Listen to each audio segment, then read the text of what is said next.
Hello friends, welcome to SSC coaching centre. दोस्तों, आज के वीडियो में हम देखेंगे रीजनिंग के इम्पोर्टेंट प्रश्न। सभी प्रश्न महत्वपूर्ण हैं दोस्तों, एग्जाम में पूछे गए हैं, तो पूरा वीडियो देखिएगा, सब कुछ समझ में आएगा। तो चलिए स्टार्ट करते हैं। पहला प्रश्न है 56, 72, 90, यहाँ पर क्या आएगा। देखिए, इस तरीके के प्रश्न परीक्षा में पूछे जाते हैं। ये नंबर एनालॉजी से प्रश्न है, तो कैसे इनको सॉल्व किया जाता है। देखिए, यहाँ पर 56 है। अगर मैं कहूँ कि इस 56 के आप फैक्टर कर लो, ठीक है, 56 के फैक्टर करेंगे तो क्या होता है 7 गुने 8। ऐसे फैक्टर करते हैं जिनके बीच का अंतर आपका 1 आ जाए, ठीक है। तो 7 अट्ठे 56 होता है। यहाँ पर भी ऐसे ही फैक्टर कीजिए जिनके बीच का अंतर हो।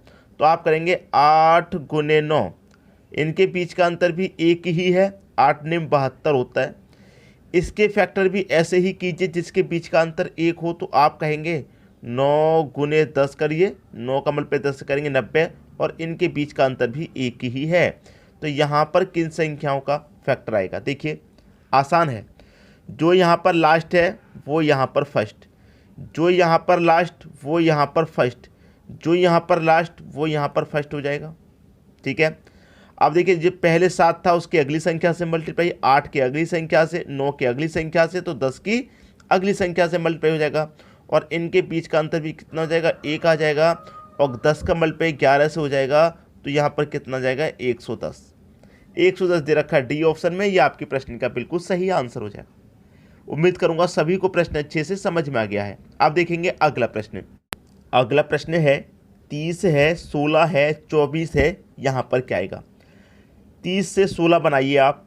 तो 30 से 16 बनाने के लिए आप क्या करेंगे, जो 30 है इसमें अगर आप 2 से डिवाइड कर दें तो ये 15 बार में जाएगा। आप कहेंगे हमें तो 16 चाहिए, ये तो 15 बार में गया। तो इस 15 में अगर आप 1 जोड़ देंगे, 15 में अगर आप 1 जोड़ देंगे तो आपको कितना मिल जाएगा, 16 मिल जाएगा, ठीक है। 16 मिल गया।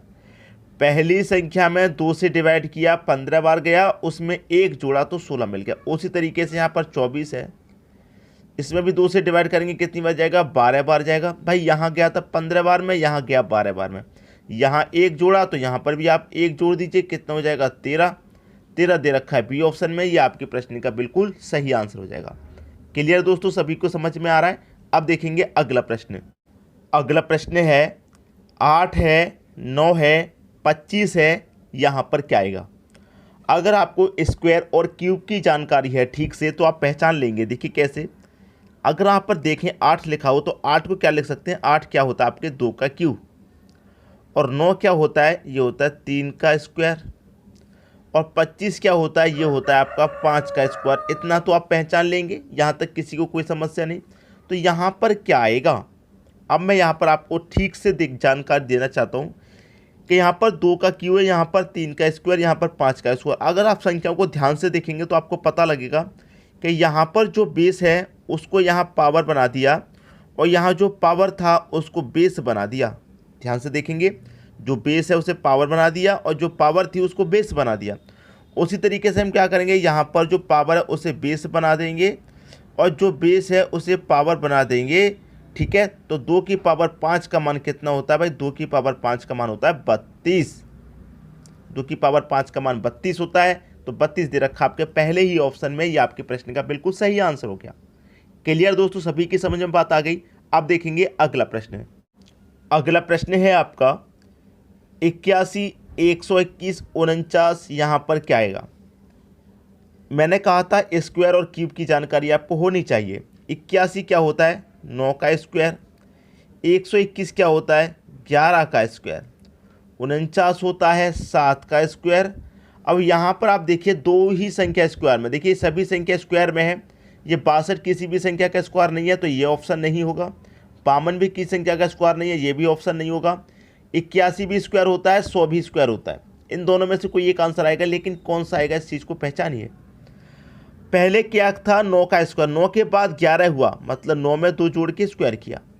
तो यहाँ पर 7 है तो 7 में भी 2 जोड़ के स्क्वायर करेंगे, तो 7 में 2 जोड़ेंगे तो कितना आएगा, 9 आ जाएगा, मतलब 9 का स्क्वायर। और 9 का स्क्वायर कितना होता है, 81। पहले ही ऑप्शन में दे रखा है। ये आपके प्रश्न का सही आंसर हो जाएगा। क्लियर दोस्तों, सभी को प्रश्न, किसी को कोई समस्या नहीं होने वाली।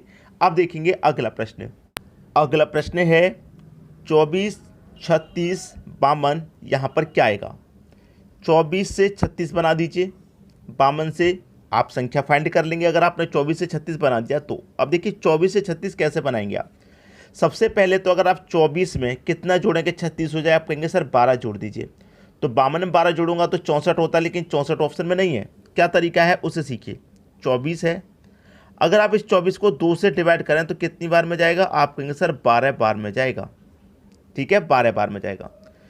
24 को डिवाइड किया 2 से, 12 बार में गया। अब इस 24 को और इस 12 को दोनों को आप जोड़ दें तो 12 और 24 36 होता है। ठीक है, क्लियर है। उसी तरीके से यहाँ पर 52 है, इसको 2 से डिवाइड करेंगे कितनी बार में जाएगा, ये जाएगा 26 बार में। अब देखिए इन दोनों को जोड़ा था, इन दोनों को भी जोड़ दो, 52 और 26 को। 52 और 26 को जोड़ेंगे, 2 और 6 8, 5 और 2 7, 78 होता है। ये आपका आंसर हो जाएगा 78, जो कि डी ऑप्शन में दे रखा है। कैसे आया, समझ में आई बात। जो पहली संख्या उसको 2 से डिवाइड कर दिया, जितनी बार डिवाइड गया है उस संख्या को और पहले वाली संख्या को दोनों को जोड़ दिया। इस तरीके से इसका आंसर आया है। तो इस तरीके को याद रखिएगा, प्रश्न में कभी भी पूछा जा सकता है। अब देखेंगे हम अगला प्रश्न। अगला प्रश्न है 42 का रिलेशन 20 से है तो 64 का रिलेशन किस संख्या से होगा। देखिए यहाँ पर 42 है, अगर इस 42 को आप 2 से डिवाइड करें तो कितनी बार में जाएगा, 2 से डिवाइड कर दिया आपने, 21 बार में जाएगा।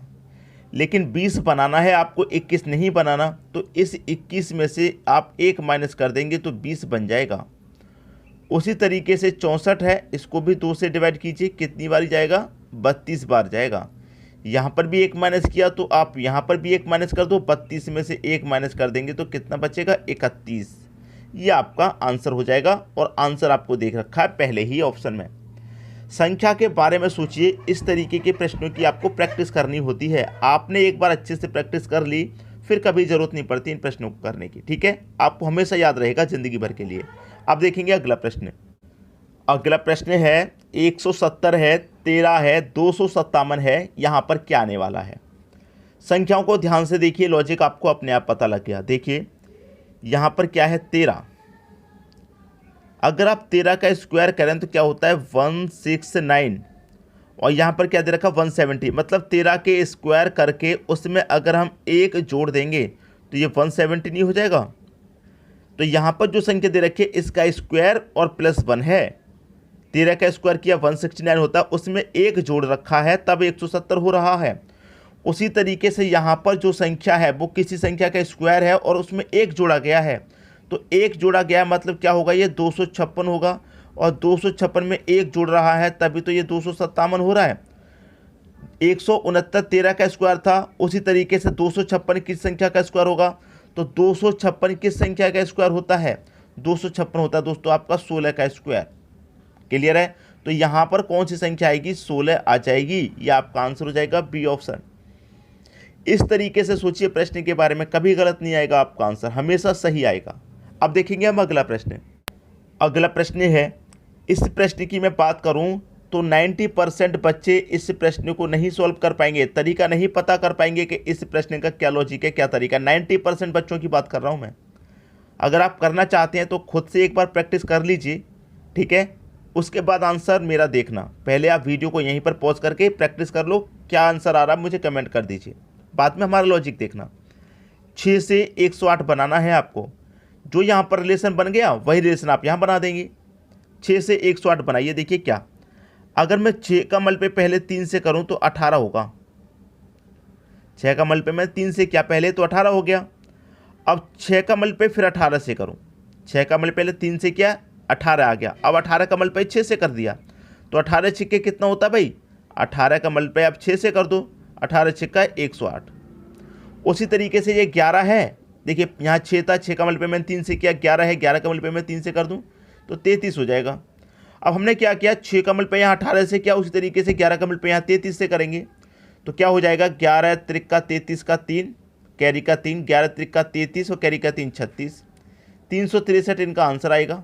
363 पहले ही ऑप्शन में दे रखा है 363, ये आपके प्रश्न का बिल्कुल सही आंसर हो जाएगा।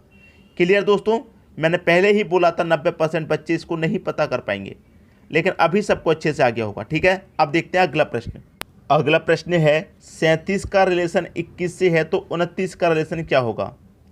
इस प्रश्नों को मैं बताऊं 100% बच्चे कर देना चाहिए। इस प्रश्न को 100% बच्चों को ये प्रश्न आना चाहिए और अभी तक कर भी दिया होगा। इतना समय नहीं मांगता ऐसा प्रश्न, इतना समय नहीं मांगता। क्यों नहीं मांगता? देखिए, आपके पास 3 है और 7 है। अगर दोनों का आपस में मल्टीप्लाई करो तो 3 7 21 ही तो होता है।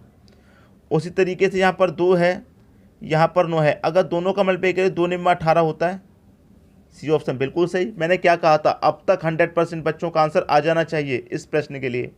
ये प्रश्न सभी ने कर लिया। अब देखते हैं अगला प्रश्न। अगला प्रश्न है 8 है, 27 है, 9 है, यहाँ पर क्या आएगा? देखिए, यहाँ पर जो साइन होता है वो यहाँ पर नहीं लगाया गया है, अभी लगा लेते हैं। ठीक है, देखिए ये वाला। ठीक है, तो 8 है, 27 है, 9 है, यहाँ पर क्या आएगा? बताइए दोस्तों, अपना अपना आंसर हमें कमेंट करिए। चलिए, ये ऑप्शन मैं आपको होमवर्क के लिए दे देता हूँ। एक प्रश्न आपको होमवर्क के लिए मिलना चाहिए वीडियोस में। ठीक है, तो ये प्रश्न मैंने आपको होमवर्क के लिए दे दिया। बताइए इस प्रश्न का आंसर क्या हो जाएगा? कमेंट बॉक्स में सभी के सभी बताना। बहुत अच्छा प्रश्न है, बहुत ही बढ़िया। अगर नहीं कर पाते हैं आप, कोई बात नहीं, मुझे बता देना कमेंट में, तो नेक्स्ट वीडियो में मैं सबसे पहले यही प्रश्न कराऊंगा। ठीक है दोस्तों, वीडियो पसंद आया लाइक करें, दोस्तों में शेयर करें। चैनल को सब्सक्राइब नहीं किया, सब्सक्राइब करके बेल आइकन का बटन दबा दें। ठीक है दोस्तों, वीडियो देखने के लिए आपका बहुत बहुत धन्यवाद।